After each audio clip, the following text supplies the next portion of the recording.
Joker দেখেছো? Joker তো নিশ্চয়ই দেখেছো। এই অ্যাক্টরটাকে মনে আছে? এর নাম হচ্ছে ওয়াকিন ফিনিক্স।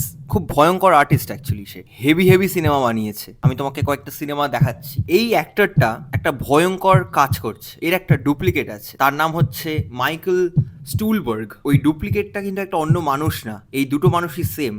মানে মাইকেল স্টুলবার্গ আর ওয়াকিন ফিনিক্স যে জোকার প্লে করেছিল, এই দুটো মানুষই এক।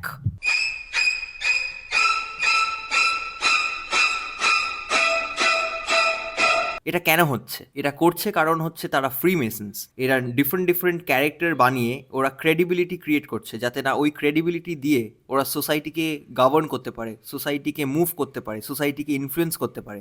বিকজ আমাদের সোসাইটি কিন্তু ইনফ্লুয়েন্সার্সরাই চালায়। Narendra Modi is the biggest influencer of India. ও যা বলবে এক্স্যাক্টলি সেরমভাবেই দেশ চলবে। That is the rule of nature. This people are part of Freemasons. এরা কিন্তু ফ্রি মেসনারের পার্ট। আর এই দুটো মানুষ অ্যাবসলিউটলি সেম। এটা আমি কীরমভাবে জানতে পারলাম? আমি প্রথমে এই সিনেমাটা দেখলাম, স্টিভ জবস। এটার মধ্যে একটা সিন আছে যেখানে স্টিভ জবস ওর ইঞ্জিনিয়ারগুলোকে বকছে। এই পার্টিকুলার ইঞ্জিনিয়ারটার সামনে একটা হ্যান্ড জেস্চার করলো এরমভাবে। এই সেম হ্যান্ড জেস্চারটা আমি জোকারে দেখেছিলাম, ওই ফিল্মটার মধ্যে, যেখানে ওয়াকিন ফিনিক্সের ইউনো ওয়াকিন ফিনিক্সের গার্লফ্রেন্ড, একটা ওর মাথায় যেই গার্লফ্রেন্ডটা ছিল, ও মনে করতো যে ওই মেয়েটা ওকে ভালোবাসে। ওই সেম মেয়েটা লিফটের সামনে গিয়ে এই হ্যান্ড জেস্চারটা করেছিল। তাই আমার একটু শেডি লাগলো। তাই আমি দুটো মানুষকে পাশাপাশি একদম কম্পেয়ার করে দেখলাম।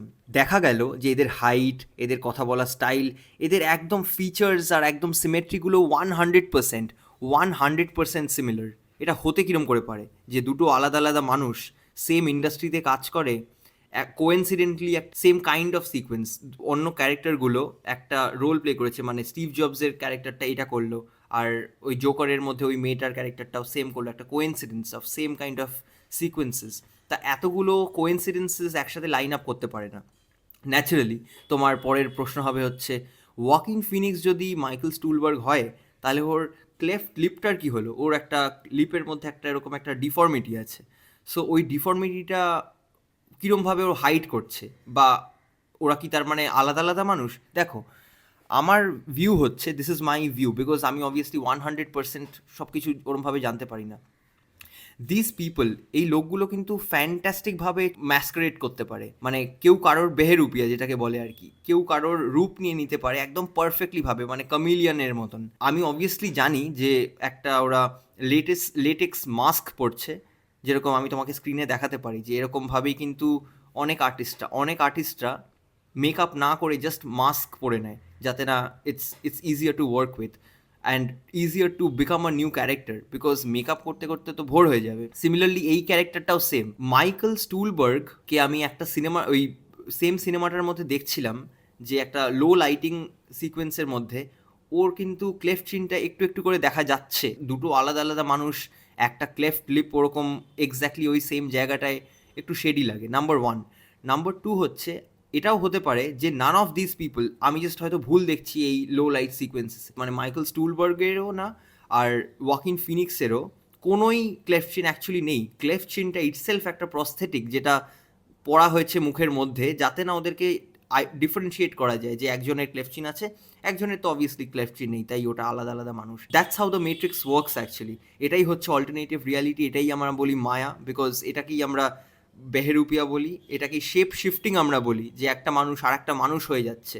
রাবণের 10টা মাথা ছিল না, Ravan just could shape shift. ও 10টা আলাদা আলাদা মানুষ হতে পারতো।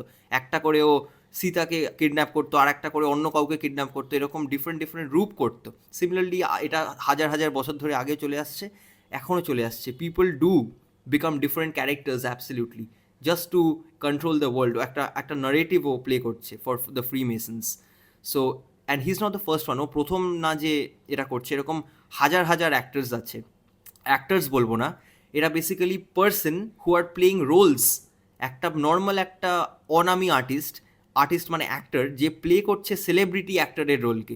মানে বড় বড় celebrity actor, celebrity tech entrepreneur, celebrity social worker, celebrity dancers, politicians, world leaders, ওরম টাইপের। Those are actually just faces যাদেরকে মার্কেট করা হয় বইয়ের থ্রুতে, নিউজ পেপারের থ্রুতে, ম্যাগাজিনের থ্রুতে, যাতে না তারা মার্কেটিং নাম, তাদের ব্যাপারে আমরা শুধু কথা বলি, কারণ তারা যা করে বা তারা যা বলে তাদের অনুযায়ী আমরা তাদের একটা জাজ করি যে হ্যাঁ আমরা এটা করবো, এটা করবো না, আচ্ছা আমাদের এই স্টার বলেছে যে এই জামা কাপড় পরতে, আচ্ছা তাহলে মেবি আমরা ওখানে গিয়ে শপিং করবো। বিকজ আমাদের কোনো ইচ্ছাই কিন্তু আমাদের না, সব ইচ্ছা কিন্তু আমাদের শেখানো হয়, আমাদের স্পুন ফিড করা হয় স্টারের থ্রুতে। আইপিএল যখন দেখছি কত আর্টিস্টরা চলে আসছে অ্যাড দিতে যে এই কেনো, এই কেনো, ওই জামা পরো, এইটা খাও, এটা বই পড়ো। নান অফ দ্য ইচ্ছাস দ্যাট উই এক্সপিরিয়েন্স, আমাদের কোনো কিছু চাহিদাটা সেটা আমাদের ঠিক না, সেটা আমাদেরকে ফিট করা হয়েছে সিনেমার থ্রুতে। So similarly this people are trying to influence us in the wrong way, trying to, এরা আমাদেরকে বোঝাতে চাইছে যে আমরা কীরকম টাইপের দুনিয়াতে থাকি, একটা রং টাইপের একটা ইনফরমেশন দিচ্ছে। আর this people are gaining credibility, এরা ক্রেডিবিলিটি পাচ্ছে বিকজ অন্য অন্য বড় বড় আর্টিস্টরাও এদের সাথে এসে কথা বলছে। এবার হঠাৎ করে যদি ধরো তোমার বাড়িতে যদি টম ক্রুজ এসে তোমার সাথে কথা বলে, তা তুমি কি কখনো বলতে পারবে যে না, মানে ইউ উইল অবভিয়াসলি ফিল যে না, টম ক্রুজ আমার সাথে কথা বলেছে, so obviously I am someone, right? There is no way for you to not be brain wash. তুমি হতে পারো না, এটা হতে পারে না যে তুমি সোসাইটিতে বলছো যে না না এই লোকগুলো রিয়েল না, বিকজ পুরো সোসাইটি তোমাকে ফিট করিয়েছে যে এই লোকগুলো আসল আসল। কারণ আ লট অফ দিস ক্যারেক্টার্স যারা আমরা চিনি, যারা আমরা মনে করি যে একটাই মানুষ, এটা অ্যাকচুয়ালি দুটো মানুষ। ইনফ্যাক্ট আরও কিছু কিছু তো 3-4টে হয়ে গেছে, আলাদা আলাদা ডিফারেন্ট ডিফারেন্ট ক্যারেক্টার্স প্লে করছে একটাই আর্টিস্ট, একটা আর্টিস্ট যার নামটা আমরা জানি না। সো এনিওয়ে, এরকম হাজার হাজার আর্টিস্ট আছে।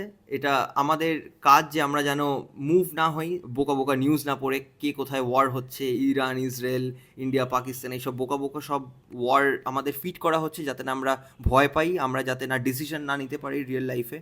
এনিওয়ে, সো এই ভিডিওটা আমি বানাইনি কাউকে অফেন্ড করার জন্য, আমি আশা করি কেউ যেন অফেন্ড না হয়ে থাকে, বিকজ এটা আমার জাস্ট আমি সত্য কথাটাকে শেয়ার করার জন্য বানাচ্ছি। So this is not to offend any one.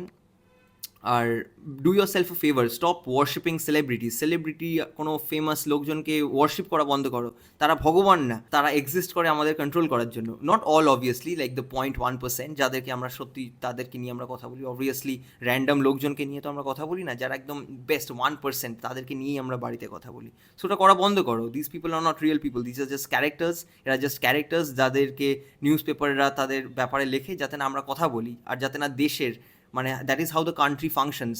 Narendra Modi যদি আমাদেরকে বলে যে আচ্ছা তুমি এটা করো, কেউ নরেন্দ্র মোদীর ফ্যান হতে পারে, নাও হতে পারে, তা কথা শুনবে না। কিন্তু সেলিব্রিটিসদের কথা সবাই শোনে, বিকজ তোমারও আই এম শিওর একটা ফেভারিট সেলিব্রিটি আছে যাদের কথা তুমি বারবার বারবার শোনো, ইররেসপেক্টিভ সে ভালো বলুক খারাপ বলুক, কিন্তু তুমি ভাবো যে না না এরম বলেছে, নিশ্চয়ই ঠিকই বলবে। তো ওরকম সব সব মানুষেরই ওরকম একটা সেলিব্রিটি আছে, আমারও আছে। And maybe I was also wrong অনেক জায়গায়, so I have to accept that. So thank you for watching this video. আমি আশা করি যে তোমরা বুঝতে পারছো আমি কি বলছি। পরের ভিডিওতে আমি আর একটা ক্যারেক্টারকে নিয়ে আসবো যে দুটো দুটো বা তিনটে ক্যারেক্টার প্লে করছে, একটা অ্যাক্টর যে দুটো তিনটে ক্যারেক্টার প্লে করছে। Thank you so much for watching.